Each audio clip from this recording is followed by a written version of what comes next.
Howdy, folks, and welcome back to the End Times. We're going to jump back into the Revelation to John. In today's volume, Volume 8, we'll continue John's strange vision. I think it's very healthy to take a break every week from all the problems that we have, all the stuff in the news, all the politics, the money concerns. I think it's helpful to just kick back, relax, and talk about problems that are even worse. You know, if you're frustrated with the way today went, let's think about the last day. Let's think about the end of the world and all the suffering and the horror and the confusion that is pretty much guaranteed to occur in that kind of situation. And according to this book, occur very soon. Now, in previous chapters, we've been talking a lot about bugs and scorpion torture monsters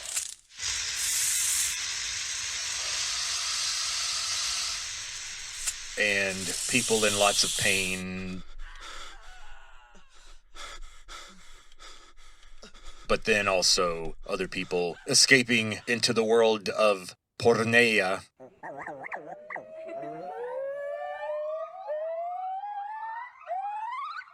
But in this volume, things finally start to get a little strange.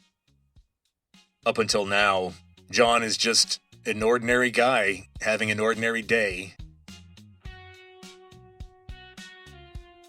And we're just sort of waiting for something odd to happen. Or waiting for him to say something bizarre or shocking. And he hasn't yet. It's been pretty dull. But in this volume, we finally get some confusing imagery.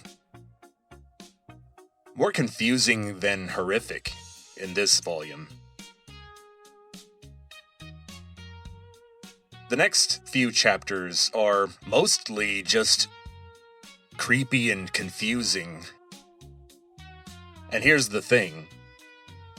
There's no real go-to, solid, recognized interpretation for any of this stuff.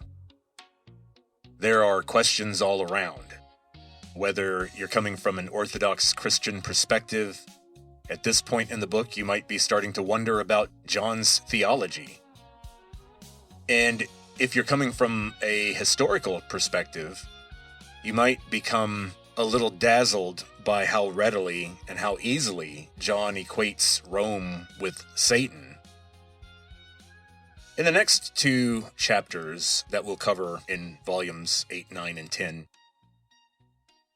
we will see that this is the last Jedi phase of the book of Revelation. It's the one that subverts our expectations. These are the books that divide the audience. And Revelation is a very divisive text. That's why I like it. It's creepy. It's unsettling. It's complicated. It's written in a dead language. I mean, what's not to love?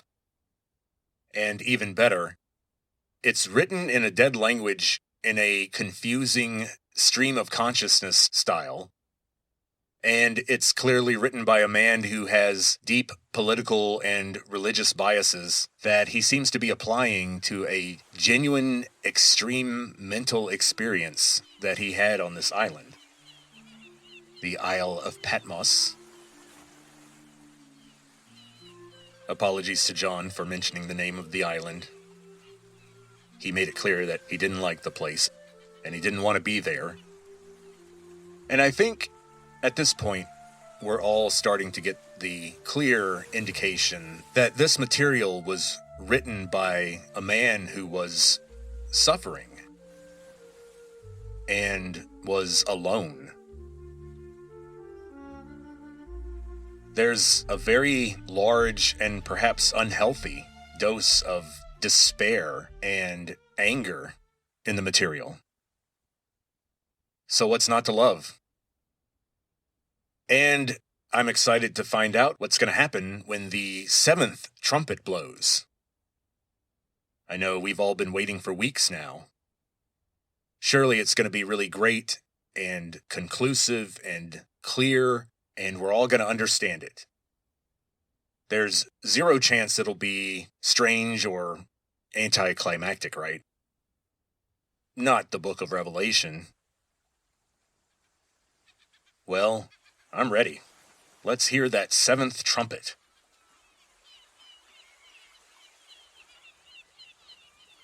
Then I saw another powerful angel coming down from heaven.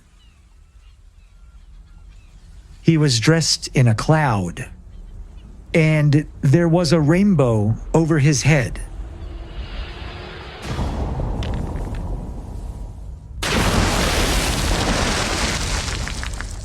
His face was like the sun, and his legs were pillars of fire.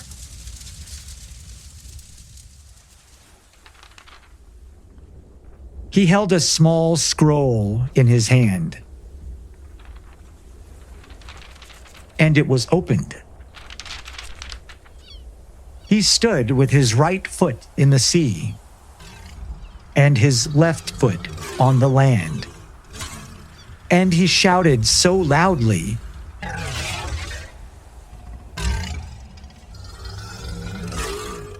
it was like a lion roaring. And when he shouted,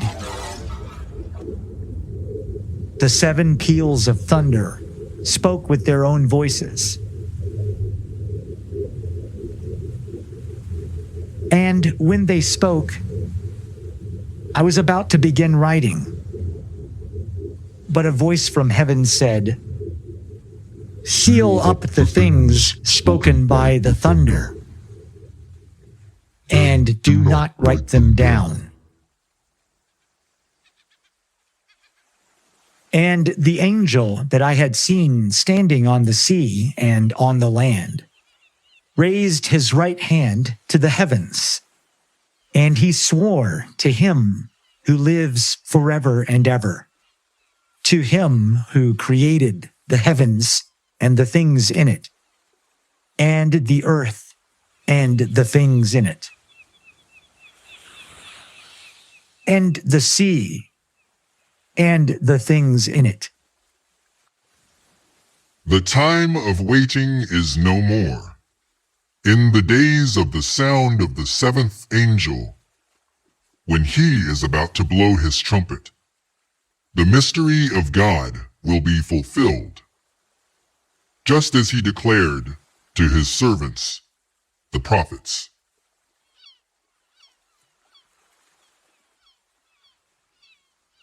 Well, that was odd. And let's go ahead and get some of the Greek out of the way real quick before we start to talk about what the heck does that mean. This being is apparently wearing a cloud the way somebody might wear a robe. So they are wrapped in a cloud, or swaddled in clouds. Peribeblemenon.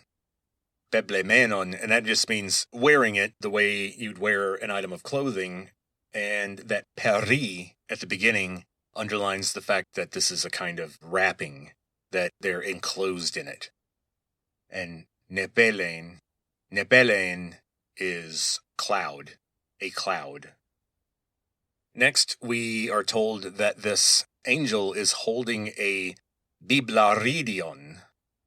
That bibla might sound familiar. That is the Greek word for a book or scroll.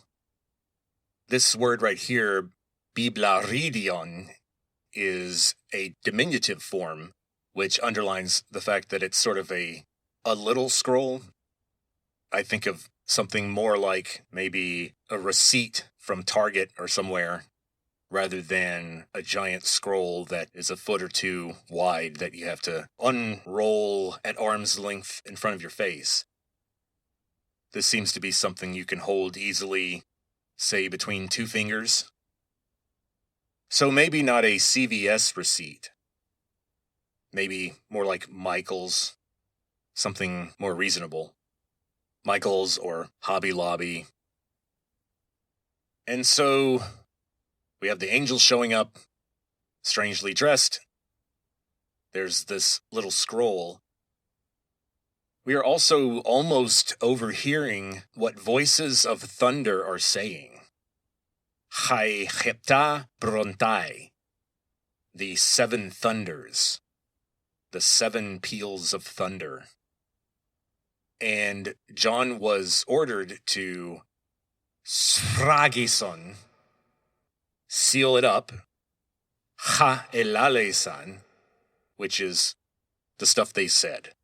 So, seal up the stuff the seven thunders said, or keep under seal, maintain it as an official secret, what you heard from the seven peals of thunder. And this sfragison might sound familiar. It's a verbal form of the same hard-to-pronounce word for a seal, sealed using a signet device. And so this is clearly a metaphorical statement. John is required to not write down, to refrain from writing down some of the things he heard here. And they say, Me alta grapes. Now, alta. If that sounds like auto, like automatic, there's a good reason for that, because altos or alto are some of the forms of the ancient Greek word for that or it. It just refers to a thing. So alta here just means that stuff. Grapes is a form of grapein, Graphein. Now that Graph should probably ring a few bells. And that is the ancient Greek word for writing or drawing. They didn't quite make that distinction, so me alta grapes means don't write this stuff down. So this implies that John understood what the seven thunders were saying, and it implies that he knows something that the audience doesn't at this point. What is this thing that he knows that we don't? This passage mentions the mystery of God. We'll talk about what that word mystery really means, and that is something that's going to be fulfilled when the seventh angel finally does blow his trumpet. But until then, it's not something that John will see fulfilled or have access to.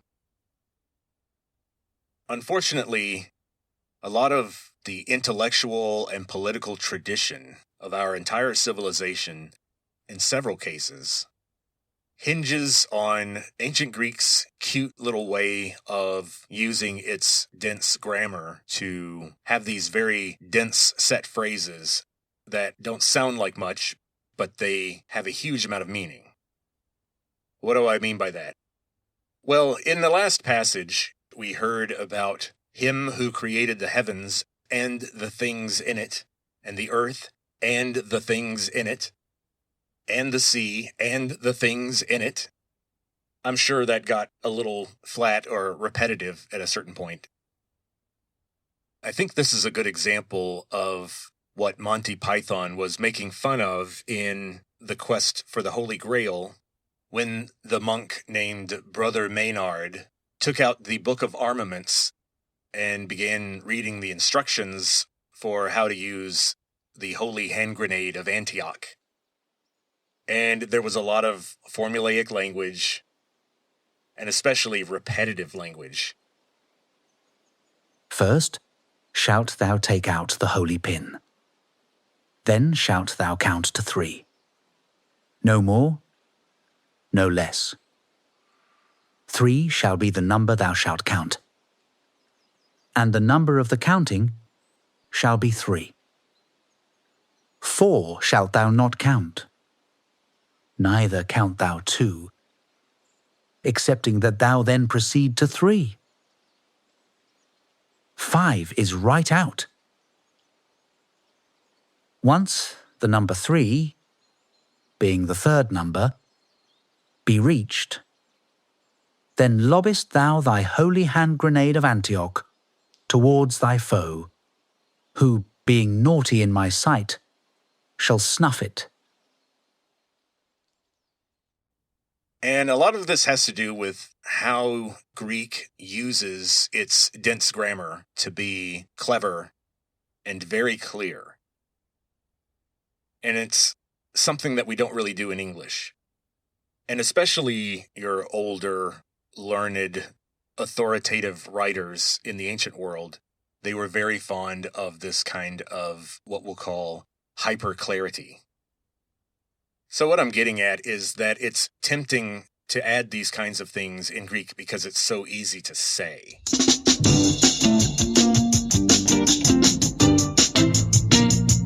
We're going down to ancient Greek grammar junction, where every word has a specific function.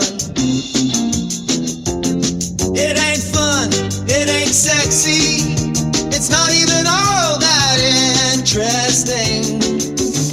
But for some reason, Vincent is obsessed. So let's hear him out.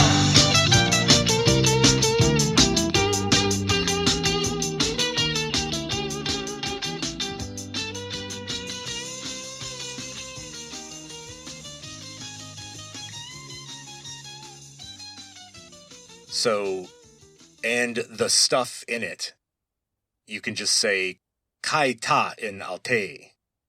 Kai means and. Ta is really just a Greek word for thee, but it's the plural neuter version of their indefinite article, which they use as a catch-all to just refer to stuff.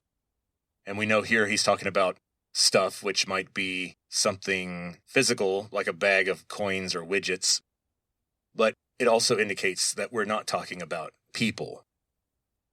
Now, ta in alte, that's another version of alta, and here it just means in it, the thing we were talking about. So kai ta in alte means, and all the stuff that's in the thing we just talked about. Now, this neat little catch-all trick is something that many Indo-European languages can do. It's not unique to Greek. But ancient Greek has a wildly disproportionate impact on the entirety of Western civilization, precisely because of the tremendous impact that writers like Aristotle and Plato had on the rest of history. Now, what does that mean? Well, let's look at one of our sciences, often called the queen of the sciences, because it's among the most reliable. Physics. Now, we can all tell by now that since the word physics starts with PHY, that we're probably looking at an English word that came from ancient Greek, and you'd be right. But ancient Greek also gives us a hint as to why is it plural. In some languages, they dropped the S, and it's just physique. It's not physics. But we kept the S in English. We kept it plural. Physics. All of this comes from how Aristotle classified material in his lectures. And his lecture notes were passed down to his nephew, Nicomachos, who edited them and had them copied and published. And thanks to him, we have a lot of copies of even some of Aristotle's driest and least compelling work. And speaking of dry and uncompelling, politics comes from ancient Greek. And it's plural for the same reason that economics is, because it comes from ancient Greek, and physics is because it comes from ancient Greek. And it has to do with that neuter plural ta, that article trick that they used. So let's say that we want to describe an animal. And in Greek, an animal is zdoion. Now, let's say that this animal is clearly designed to live in a community with a large number of other animals of its kind. And these large communities are called poleis. We borrowed the English word polis from it, P-O-L-I-S, which became the basis of words like metropolis or the word police in general. So you would say that this zdoion was politikon. It is a zdoion politikon, a phrase that Aristotle wrote that was later mistranslated, really, as political animal. You may have heard that Aristotle wrote at some point that man is a political animal. Well, no, not really. He was classifying humans as a kind of creature that is necessarily social, meaning humans cannot live well by themselves. He put us in the same category as bees. If you find a worker bee and you isolate that bee from its community, it's just going to eventually die. And Aristotle said that humans can survive on their own, of course, with enough skill, but they can't thrive on their own. One human always needs other humans to reach their full potential. Now, if you wanted to write a book about all things political, the cool thing is that in Greek, you could just title your book Ta Politika. Ta Politika. Stuff about politics. Political stuff. The Greek word physis, P-H-Y-S-I-S, refers to the natural order of things, the rules, how objects behave, how animals behave, which is a little different than how we use it. We tend to think of the physics, the physis, of an asteroid going around the sun, and we expect to be able to do calculations to figure out where it's going to go next. But Aristotle would have said that you and I also have physeis. We also have our natures, and a philosopher or scientist who knew enough could make some predictions about our behavior also. Now, Aristotle's nephew collected all of his uncle's lectures on the nature of the physical world, and he put that in a section that he called Ta Physika, the stuff about the natural world. The stuff about the material order of things. And of course, that later was translated into physics. Well, now, Aristotle was not just interested in the bare bones material function of the universe. He was also interested in what's behind the universe. What comes after physics, when all is said and done. And so this is where Aristotle talked about things like morality, or God, and the ultimate purpose of human life, or the universe itself. Now, since these lectures were placed in the book after the material related to physics, in ancient Greek, the word for after, or behind, is meta. So, ta metaphysika would be all the stuff that comes after physics, all the stuff that's behind physics. And that's where we get the fancy term metaphysics. So if you've ever heard someone use the term metaphysical or describe themselves as a metaphysician, just know that it's just an old fancy word for philosopher or maybe even mystic.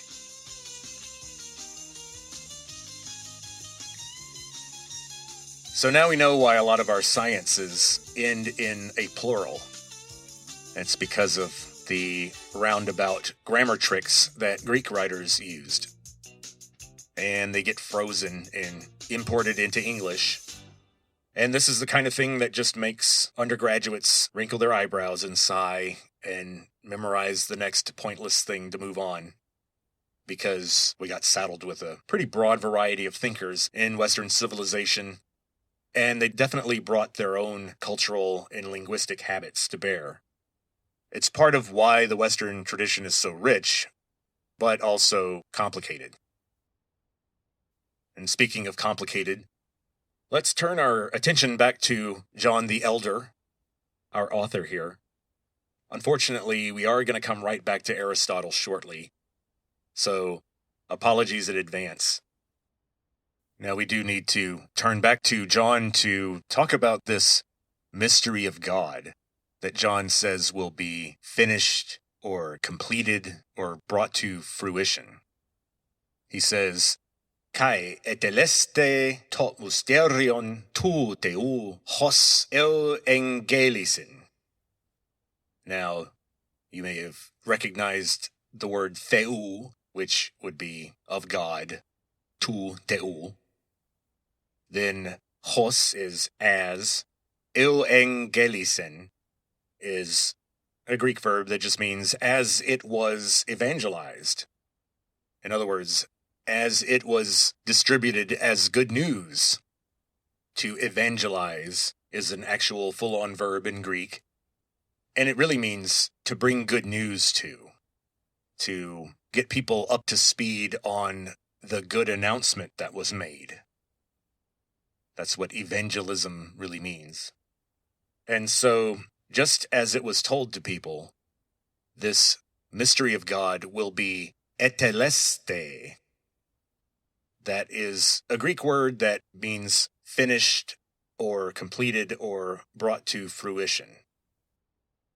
Now, that causes a little bit of an issue for me because mysteries aren't usually completed or finished. They're normally solved. They're made to go away. They are replaced with knowledge. And I wanted to point out that although we get our word mystery from ancient Greek, the weird use of Y at the beginning is a good clue. But I wanted to say that what happened was, in modern thought, there became this division between problems and mysteries.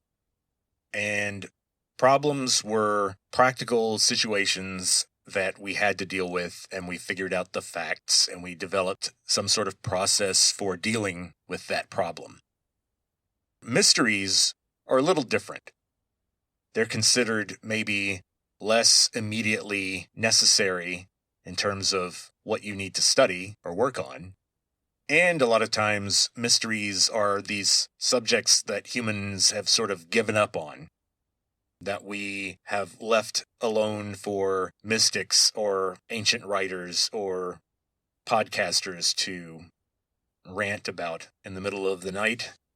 And that's not really the sense of the ancient Greek word. It really just means a secret. It's a word that refers to complex information that has to be revealed to somebody. In other words, it's not information you can figure out yourself. We also have to bear in mind that in the non-Christian world that John is familiar with, there are thousands of what were called mystery cults. And basically, these were rites that you could be initiated into where you were given secret information about a particular god that only adherents to a particular cult knew about. These divine secrets that are handed out only to certain people is something that's extremely prevalent in the non-Christian world. And so when we think of the Greek word mystery in this way, it makes a lot more sense when we pair it with a word like fulfilled, since what John is really saying here is not that in the very end we're finally going to find out what this God guy is all about. He said that God has been declaring certain things to us all along. And this verb eteleste is really telling us that God's purposes will be brought to a conclusion, that God's plan will reach an end. It's an ending. It's the reaching of a purpose or a goal. And unfortunately, this brings us back to Aristotle. Aristotle wrote a lot about the purpose or the goals or the end of something. And since he wrote in ancient Greek, albeit 400 years before John the Elder, Aristotle used a word that is basically a noun companion to the verb eteleste that we just saw here. And it's the Greek word telos. Telos. You would transliterate that T-E-L-O-S. And it just means the end, as in the purpose or goal of something.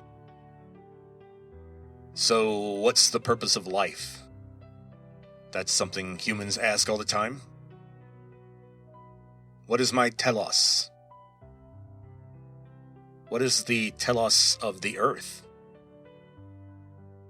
In other words, why did it form in the first place? What's it supposed to be? How long is it going to be here? These are the concerns of what came to be known in philosophy as teleology. And now that we know these ancient Greek words, we know that teleology is the branch of philosophy that focuses on studying the purpose or goal of things that are observed in the universe. And Aristotle, of course, focused mostly on us and plants and other animals and the universe in general. And so John the Elder is not saying that in the very end we're going to find out this new information about God. What he's saying is we're finally going to see what the purpose of all this was to begin with. That we're going to see the telos of the universe. We're going to see the very end purpose, the highest goal that God was aiming for.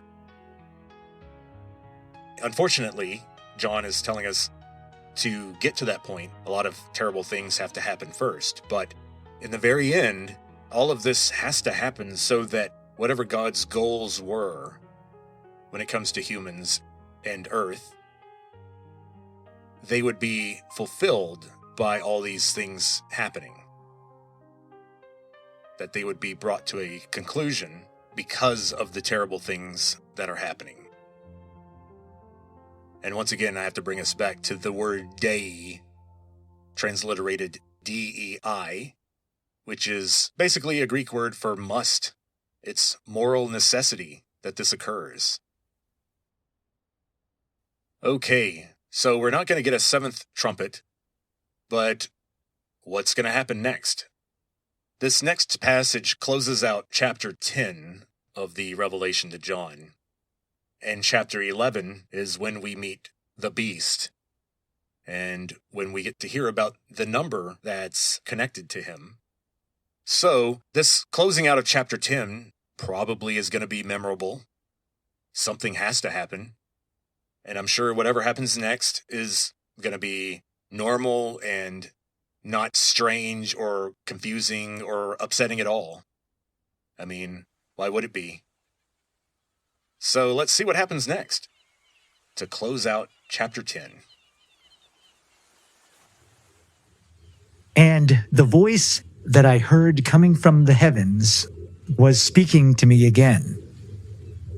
It said, "Go and take the open scroll from the hand of the angel standing on the sea and on the land."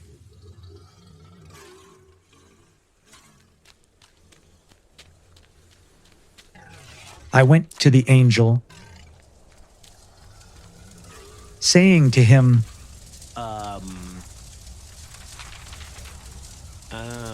Can I "Give me the little scroll." have that little scroll, please? And the angel said to me, Take it, Thank you. take it, and eat it. It will make you nauseated, but to your mouth, it will be as sweet as honey. And I took the little scroll from the angel's hand and I ate it.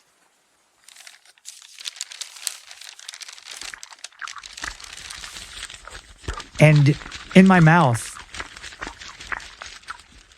it was sweet like honey, but my stomach became bitter. And they said to me, "You must again prophesy to many races and nations and languages and kings."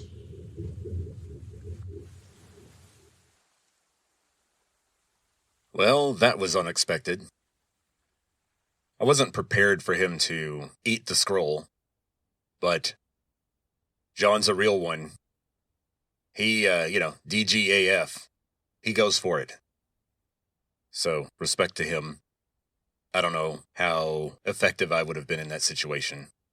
I don't know if I would have done that. But, we don't know what kind of direct control over his mind these beings may be exerting. So he eats the scroll, and that definitely is another example of the subverted expectations that I was talking about earlier. And so we have another The Last Jedi situation where John is just keeping us on our toes in terms of storytelling expectations. Now, what does it mean? I think most scholars and analysts have been forced to accept that this is probably just a symbolic statement, as in, you may think it's pleasant to know the mind of God. That may be an idea that is sweet to the taste, but you may regret having that knowledge. God's plans are not necessarily for humans to understand or to deal with. So I think it might be referring to a contradiction there where humans find consolation in seeking God and studying the experiences of people like John. But there's a price to pay. I guess it's like that old idea that if you stare into the abyss stares back at you. John is certainly having to endure his share of bitterness in his life because of his beliefs and the testimony that he has upheld, as he would say. I want to mention now that in the very next passage, the angel goes on to give John a job, a task, after telling him that he was going to have to do a lot more prophesying to a lot more people. I wanted to get that out of the way to make sure people understood that John doesn't fall asleep after eating the scroll. He doesn't suddenly wake up the next morning with a bad headache and a hankering to go get some letter writing done. So, John eating the scroll doesn't seem to have some sort of physical effect in the story or in his vision. Now, of course, I got to mention a couple of Greek words here. The Greek word for sweet should be very familiar. Glykou. Glykou. And it would be transliterated Glyky. Glyky. Glykou. And we hear echoes of the ancient Greek word glykou in English words like glucose, or this new medical term I hear, glycemic index, GLYCEMIC. So as you can see, words that relate to sweetness or sugar or carbohydrates that start with GLU or GLY come from glykou. That's not a very pleasant word, but it does represent something very pleasant in Greek.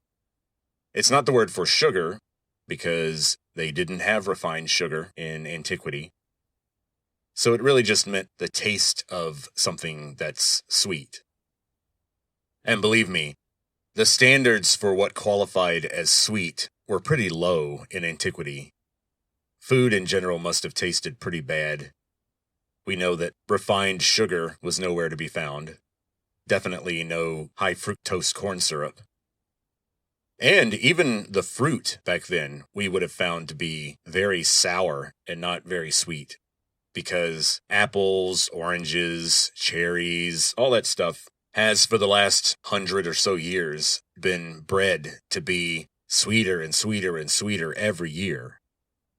And so if you gave an ancient person one of the leading brands of apples now, like a Honeycrisp apple or a Fuji or something like that, they wouldn't recognize it as what they would call an apple, which were little greenish yellow, hard, sour objects. These big red things are kind of a product of the 19th century American experience. And so the angel says that the scroll would be Gluku Hos Meli. Now, Hos, you may remember, is as, or just like. So the thing is going to be sweet like Meli, which would be transliterated M-E-L-I. And that is the Greek word for honey, which they did have, and they had a lot of it, and it was economically incredibly important. And some of you may know that meli is honey, and meli is made by melitai. Melitai are honeybees in Attic Greek, and in later forms of Greek, melita came to be pronounced melissa. So, if you know anyone named Melissa, it's an old Greek name for honeybee. And some of you may recall that John the... Okay, well, I don't want to say his name. I don't want to summon him accidentally like I did in a previous volume. So I'll say John, the one who yells in the hallway. John, the one who liked to dunk people in water for ceremonial spiritual reasons. We'll put it that way. That particular John was known for eating meliagrion, which is honey of the field, or wild honey. In other words, honey that he took from wild honeybees. He wasn't doing any beekeeping out there in the wilderness, in other words. And so, as you can see, that's an example of someone in the Bible eating something they wouldn't normally eat. And just like John the Elder on Patmos, eating this little scroll in his vision, I looked around for other instances of people in antiquity, in the Bible, in Greco-Roman culture, eating things that they wouldn't normally eat. Situations where they were forced to eat something that would be normally inedible, but they do it anyway. Now, it turns out the pickings are kind of slim. Believe me, I wish I could find some sort of treasure trove of stories of encounters with NHI in the ancient world where the NHI gave them strange things to eat and it made them feel nauseous, but blah, blah, blah. No, that didn't happen. I don't find any of that. It's pretty bare bones. Everything I found, which I will discuss, but just know, it's a bit of a reach. John the Elder is just going to have to stand alone as a weirdo who likes to eat scrolls. I can't find any companions for him in that area. Unless you stretch the context from eating things that are normally inedible to just eating things you're not supposed to eat. How about that? If you give me that much room, then I can find some good stories for you. You find that in Homer. You find it in Celtic myths. We'll talk about fairy food shortly. But the one big story that I could find that seemed to have multiple connections with what just happened between John the Elder and this angel has to do with the story of Persephone. Now, Persephone was a deity. She was the daughter of Zeus and Demeter, otherwise known as Demeter or Demeter. The original pronunciation was something like Demeter, if you're going with the Attic pronunciation. We'll talk about the Doric pronunciation shortly, which is going to be revealing. Now, the name Persephone is interesting because it sounds pretty Greek at first. At first, it seems like it's a female name for someone who sounds like a Persian, or someone whose voice is somehow Asiatic or reminds someone of a Persian. But it appears that that's not where the name comes from. And one clue there is that the name in Greek is not pronounced Persephone, which would be Persian voice, but Persephone.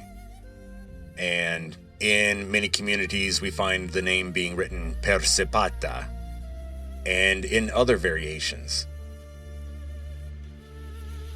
And so, historians, looking at all the variants of her name and how it doesn't seem to correspond with actual Greek elements, given all of that information, historians have begun to think that Persephone was a local deity, a goddess of agriculture, that was worshipped by the indigenous people who lived in what's now Greece before they were invaded by the horse-riding Caucasians from farther north in the Balkans, who brought the actual Greek language with them.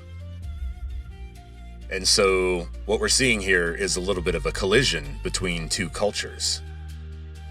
And remember from the episode on the mutants from the Caucasus, we talked about how the indigenous people of Europe that were invaded by the Indo-Europeans were small, scattered farming communities.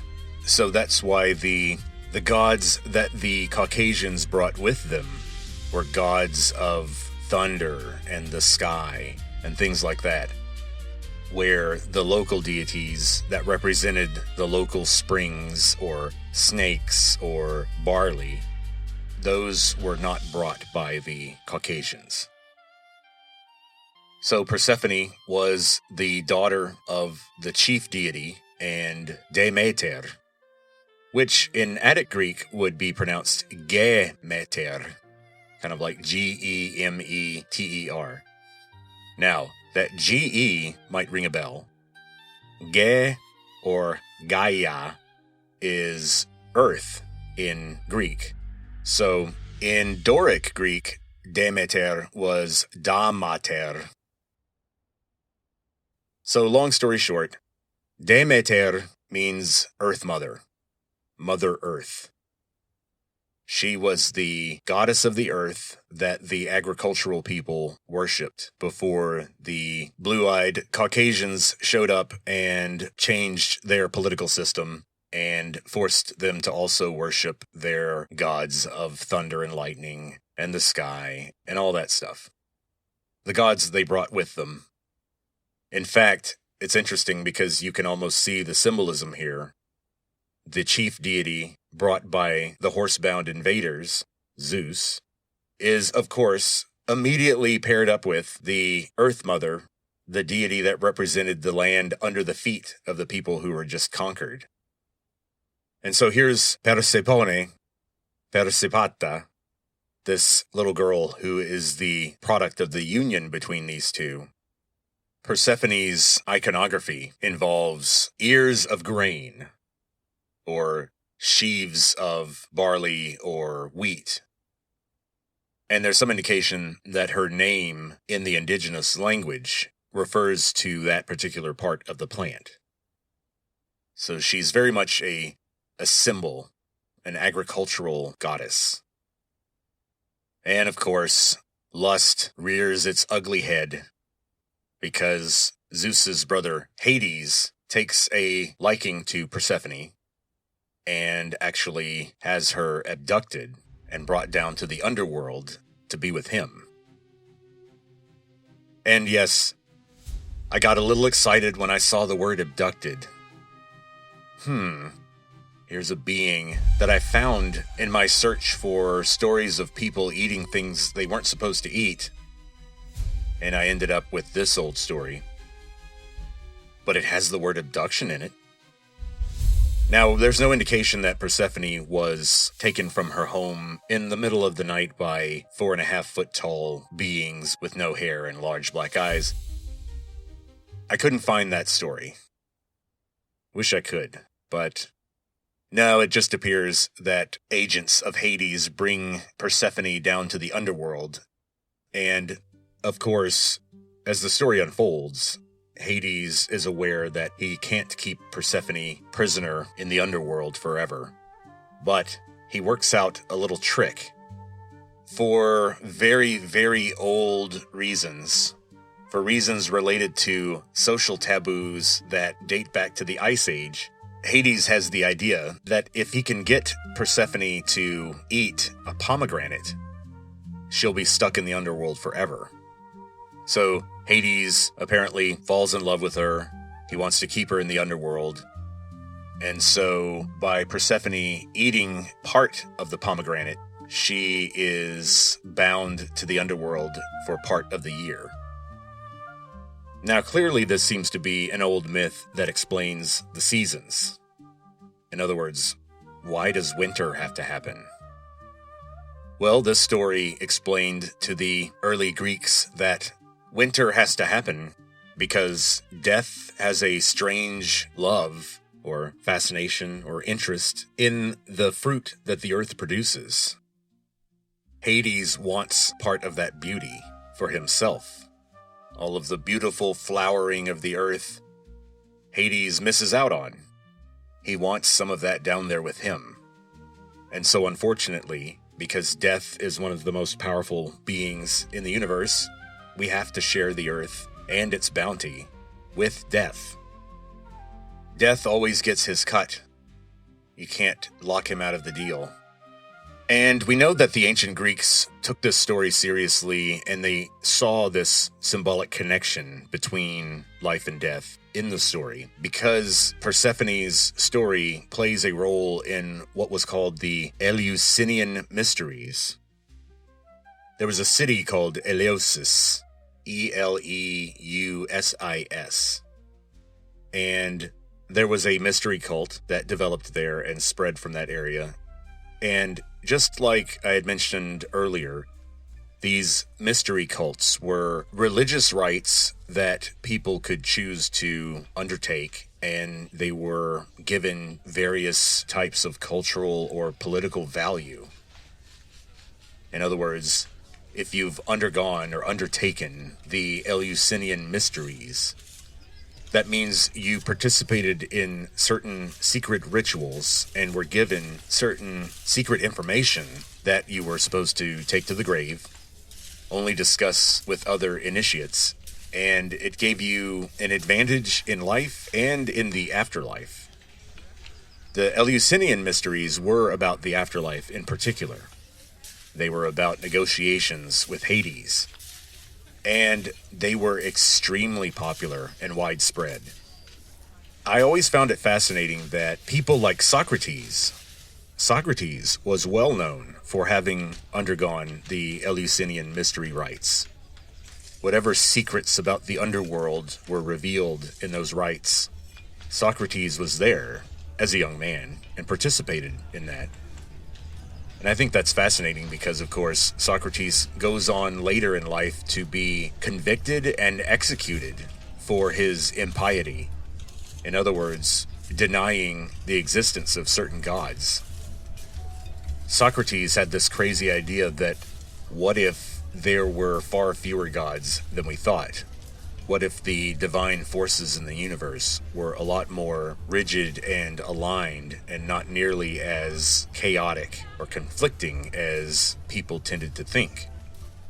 Now, for someone who went on to be executed for suggesting that maybe a natural cycle of heating and cooling was responsible for rain and thunder and lightning, and maybe not just Zeus getting bored, for someone who was eventually forced to drink hemlock tea and die from suffocation laying on a stone slab in Athens one night, waiting for his diaphragm to stop moving. Of course, we'll have to do an entire episode about the trial and death of Socrates. That's some pretty intense stuff. And also controversial. Most of what we know about Socrates, we know from Plato. And unfortunately, the other part that we know about Socrates comes from pretty hostile people. So we really have to triangulate to try to figure out who Socrates really was, because one thing is for sure, he was an extremely divisive figure. You either loved him or hated him. But in any case, even someone as out of the loop and unusual and iconoclastic as Socrates also participated in the Eleusinian mysteries, as did Themistocles and all these other leaders of Athens that were champions of reason and institutions and organization and logic. But yet, they still had strong feelings and reserved a definite place in their life for the irrational secrets of the underworld. Secrets that might help bring about a better afterlife. Because remember, in the pre-Christian world, there's no telling where you ended up after death. And people were not sorted into good and bad. The idea that there was a good place to go after you die and a bad place that you go after you die is generally credited with the Persians, a development that occurred in the areas ruled by Persia in the Eastern Mediterranean and, of course, what's now Iran, from, say, the Bronze Age collapse all the way down through the Roman period. Now, we've talked about Persians and Romans, and we've been all over the Mediterranean. But one thing I do also need to mention is that once you go farther up into the scary, cold, wild lands of Northern Europe, you do run into stories about fairies. And fairy stories sometimes include rules and incidents that relate to what's called fairy food. What the heck is fairy food? Well, once again, we're running into a problem of having very, very thin original sources. Essentially, what we know about fairy food is handed down in folk tales that were not written down till, some of them, the 17th or 18th centuries AD.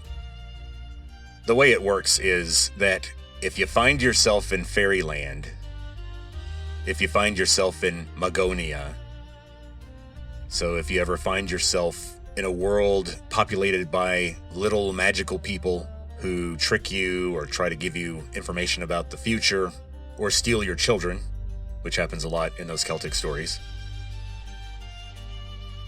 don't eat the food.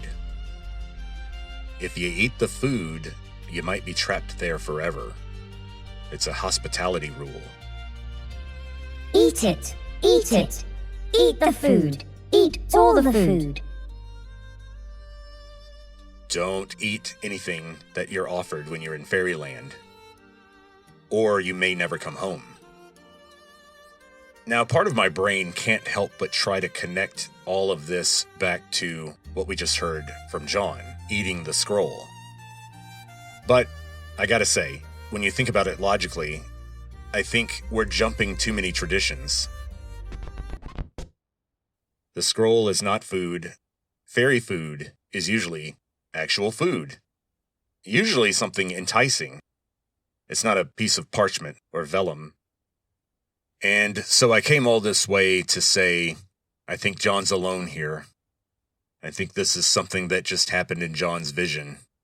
And it means what it means for him. I don't think we can bring these other traditions into bear. Especially not stories about fairy food. And John, I am almost certain, has no knowledge of the Eleusinian mysteries. John, the elder, our author, I assure you, was not inducted into the Eleusinian mysteries and would have gladly died rather than participate in such a thing. So he does not have that information. And this story is not any sort of indication of connection between John and any non-Christian practices like this. I'm just desperately looking around John's world, looking for where this may have come from. And I'm just saying, I didn't find anything.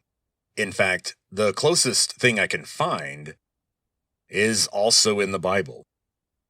When you look in the Bible for stories of people eating things, or talking about consuming something that they may not otherwise want to consume, we're of course brought back to the book of Genesis and the story of Adam and Eve in the garden and the fruit of the tree of the knowledge of good and evil. Now, I think most of us have heard the story of the Garden of Eden, but just to recap, first there was nothing, and then God made everything. It does say in Genesis that God made humans, male and female, and put them on the world to populate it. Then it goes on to talk about Eden and Adam being by himself. Now, this is common. In the Old Testament, if you go back and look at some of these stories, you'll find that what you have is a kind of pastiche of different versions of the same old story that have been stitched together by an editor sometime between, say, 700 BC and 300 BC. It turns out we did have a source that talked about God creating humans, both male and female, in what appears to be a simultaneous fashion. Then we have this other story that focuses on Adam when he was by himself. And this causes some confusion or complications later when people point out, well, hey, so were all of Adam and Eve's grandchildren the products of incest? Well, that may not be the case. And one thing we can say about the story of Adam and Eve is that there are some indications that it is intended to be allegorical. That what the Garden of Eden story is about is explaining why it is that people suffer. Explaining why this whole humans living on Earth thing didn't quite go the way God planned it. And it all has to do with this darn tree. So in John's vision, he is being compelled to eat a piece of parchment or vellum. But in the Garden of Eden story, Adam and Eve could eat whatever they wanted with one exception. And this is usually called forbidden fruit. But we have to remember that the tree has a long and complex name in the story. It's the tree of the knowledge of good and evil. It's not the tree of knowledge. It's not a tree of evil or good. There's not like fruit on it that's evil or fruit on it that's good, and that's why the tree is dangerous. No, it's when you eat from this tree, it gives you a perception. It gives you an ability you didn't have before. Now, the Latin Vulgate translated the Hebrew into lignum scientiae boni et mali. So lignum would be the tree, scientiae, of knowledge, the root of our word science, and then, well, knowledge of what? Boni, of good, et, and mali, of evil. Boni et mali. And so a lot of scholars and a lot of people like me see this as an allegory about the burden of moral responsibility. The tree represents reaching a level of free will and self-awareness. It represented the point at which Adam and Eve achieved a level of free will and self-awareness at which God was forced to hold them accountable for the actions that they took. It's clear that God originally did not see Adam and Eve that way. It appears that he didn't want to see them that way. He didn't want them to see themselves that way. There was a level of responsibility that God was willing to forego in humans. He was going to give us a pass because we were innocent. Sort of like when, in my past, some of the various cats that I've lived with, they've done some pretty crummy things, but you have to look at the universe from their point of view. they're not the same intensely social creatures that we are. And so ideas about reciprocity, deception, don't exactly resonate with them in the same way. And so you can't hold a grudge against a cat for moral reasons, for their moral failures, in the same way that you can judge a human. And I think the wearing of clothing is a really good symbol of that. Remember, before Adam and Eve ate the fruit, they didn't wear clothing, and they didn't feel that they needed to. But once they ate the fruit, then all of a sudden they realized, holy shit, we're naked. What's going on? Put some clothes on, woman. And so what had happened was Eve was talking to the serpent. And what I find really interesting is that the serpent really just tells Eve the truth. The serpent technically doesn't lie to Eve. The serpent says God knows that the day that you eat that fruit, you won't die on that day, but your eyes will be opened and you'll become more like God. So Eve was thinking, I won't die, which is true. She did not die. And I'll become more like God, which is true. She did. And if you read the story, God says after the fruit has been eaten that they've become more like me, or more like us. God was using the royal we. Because they had become more like God, because they could no longer get a pass for being innocent. That's why they had to leave. They had to pack up and go. They couldn't live in the garden anymore because of what they knew. It was a power of discernment that they had about their actions that made it where they could no longer live in this state of being cared for, of being treated like children by God. We had to grow up. I also think that the consequences that God points out for Adam and Eve when they leave are very important. It's interesting. Adam was given one particular punishment, a thing that he had to do for the rest of his life, and all his descendants would have to do for the rest of their lives because of what happened. And Eve was given, well, really two punishments. For Adam, his punishment was that he could no longer just reach out and grab whatever fruit he wanted. He would have to work for his food for the rest of his life.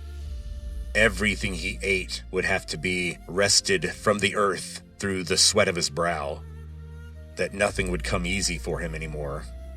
That wealth would have to be something that he fought and scrapped for. And the world would be full of the risk of famine, thanks to the knowledge they had. Which is kind of a leap, but when you think it through, you start to think, wow, this story has some strange and interesting and alarming things to say about human nature, because it's trying to say, guys, no, all of your problems come from this one mistake that they made, this one kind of decision that they made. And, well, it was actually Adam made one particular mistake, and Eve listened to the serpent and made the decision to go ahead and eat the fruit and convince Adam. Adam's crime was listening to Eve. Adam's moral responsibility at that point would have been, no, I'm not going to eat that. But Adam did eat it, and his punishment was being forced to work for his entire life. Eve's first punishment was pain and difficulty in childbirth. And so the difficulty that human women have when having children, which is famous in the animal kingdom, people in antiquity apparently noticed that. And they started to wonder, gosh, why is it that other organisms can reproduce with a lot less drama and risk than humans can? As I think I've mentioned before, there's a line from a play in Euripides written late 5th century BC in Athens. And in that play, he writes that he would rather fight 5 battles than have one child. And really, we're just looking at the odds there. Sure, ancient combat was very deadly, but so was ancient childbirth. They were both battlefields. And Eve's second punishment was how she was going to be treated by her husband. That she was going to be forced into a subordinate position because of the mistake that was made. So you can see that the Garden of Eden story has some similarities to the Prometheus story. In both cases, you have these lesser beings that, quote-unquote, stole a power that they were not supposed to have. In the Garden of Eden, the forbidden fruit that was stolen was a kind of knowledge, an ability to sense the difference between good and evil, moral responsibility. Now, the Promethean myth is a lot more material, a lot more direct. It was just stealing fire. But I think that the Greco-Roman world would have seen the connection. In other words, that discernment, that ability to recognize moral principles was every bit as dangerous and constructive, but also possibly destructive as fire. In fact, once an organism has fire or any other kind of dangerous technology, then their ability to discern good from evil becomes infinitely more important. As I've said before, when I talked about superhero stories, I've mentioned the idea that superhero stories are very good for analyzing moral conundrums and dealing with social issues and moral philosophy, because these are beings that have so much power that their individual actions matter so much that it's a great context for writers to force us to examine people's choices. And so, in general, both the Adam and Eve story and the Pandora's Box story and the Promethean story all have to do with humans beginning to understand that at some point in their past, in their collective past, they made a mistake. We made a mistake. And that mistake had something to do with taking on power and responsibility that we weren't ready to handle appropriately. And I think, by the way, that's why Prometheus has been attached to figures like Robert Oppenheimer. Famously, in the recent Christopher Nolan movie, Oppenheimer is painted as an American Prometheus, somebody who reached out and stole a kind of power that we weren't supposed to have, and took on a responsibility that we weren't ready for. Well, now that John has eaten the little scroll, he's being told that he's ready for more prophecies, apparently. Let's listen to what happens next. The angel is going to give John a job to do, and we're about to meet two new interesting characters. Our two special end times prophets who will emerge. And what do you know? They have special powers also. Let's see what happens next. And I was given a long cane, like a measuring staff. And he was saying, "Get up and measure God's temple.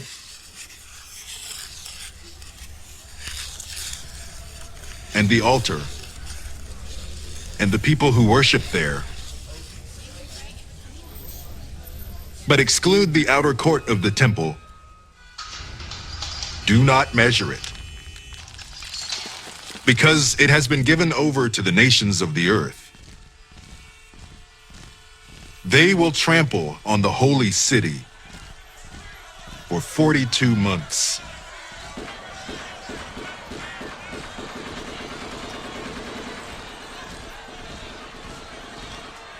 And I will send 2 of my witnesses to prophesy for 1,260 days while wearing sackcloth. These are the 2 olive trees and the 2 lampstands that stand before the Lord of the earth.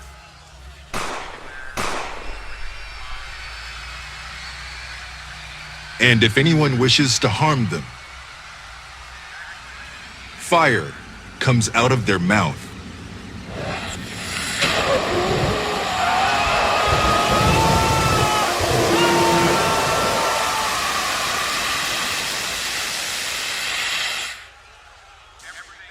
And devours their enemies. So, if anyone wishes to harm them, they must be killed in this way.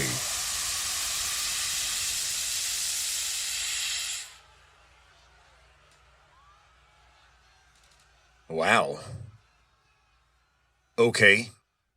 Well, these 2 guys are pretty interesting.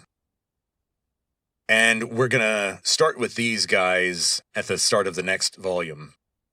And we're going to take up the story of these 2 prophets as we begin our next volume. We're going to have to talk about a lot of things. We're going to have to talk about, what city is this? Why are we being so specific about the time intervals?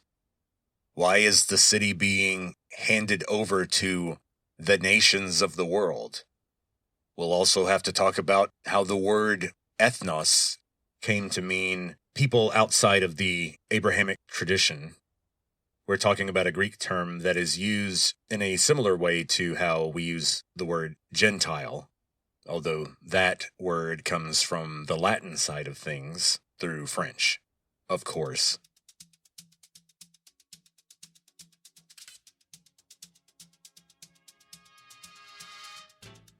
In the next episode, we're going to find out that these beings can control the weather. And they don't use that power in a way that people like. And things are really starting to ratchet up. In the next volume, we're going to meet the woman who is standing on the moon. And this woman gives birth to a very special child. Then we're going to meet the gigantic fire-red 7-headed dragon that attempts to eat the child as soon as it's born. So what this means is that in the next volume, we're going to talk a lot about dragons. You wouldn't think that would be a huge subject when dealing with a book from the Bible, but apparently it is. We're going to talk about dragons and where they come from. Who came up with them? What are they supposed to be? How old are they? Where else are dragons talked about in the Bible? And I've got some dragon-related conspiracy theories to talk about. In fact, a fascination with dragons might literally be built into our DNA by natural selection. And more on that in the next volume, when we will also get closer to talking about the number 666. But just so you know, that won't be all the fun it's cracked up to be. Remember, it's math, after all. We're going to actually have to get into the Hebrew alphabet, and we're going to calculate the numbers of names using the same ancient gematria technique that John was familiar with. So it's fun. I mean, of course it's fun. How could it not be fun? It's learning the alphabet of another language and then doing a weird math game using that alphabet. I don't see how that could possibly not be a blast. We're going to see what my name adds up to. And you'll be able to figure out what your name will add up to. What number would John use as a code for you if he was trying to say you were the lead representative of Satan on Earth? What would your number be? The cool thing is, no matter how I do it, I always come up with number 1. I'm number one.